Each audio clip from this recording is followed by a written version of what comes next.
আমার তার কাছে আমি তার শিষ্য আমার আপনি মাফ করে দিয়ে দাদু রুগী দেখছিলাম ভালো বানাইয়া দে আমি দরবারে আমি দরখাস্ত লেখকে দেখি আরে রহমত করে দেবো কান্ডে বাজির মালিক রব্বিল আলামিন এই মুরব্বী আমার মুসিবত কাছে মাওলা রহমত করে দেন আল্লাহ হে আল্লাহ রহমত করে দেন মালিক এই কুরআন কিছুই না মাওলা তুমি যদি মাফ না করে মাওলা দুনিয়ায় কেউ মাফ করতে পারবে না মাওলা আল্লাহ রহমত বলে আল্লাহ এই মুরব্বীদের বিভিন্ন জায়গায় বলে এই কুরআন তোদের পর নাম না থাকে নবীজির রহমত কেন্দ্র দরবার শরীফ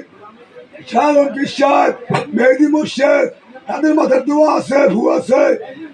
দোয়া আছে অলিউল্লাহ হুজুরের দোয়া আছে নুরুল্লাহ বিশ্বর দোয়া আছে আল্লাহ সবটা নিয়ে লই যায়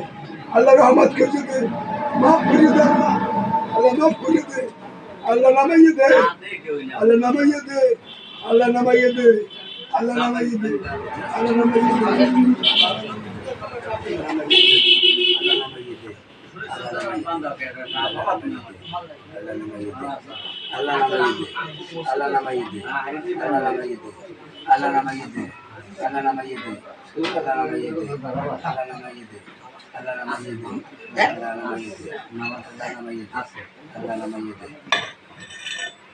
হাদিয়া দেওয়া লাগবে খেলা শেষ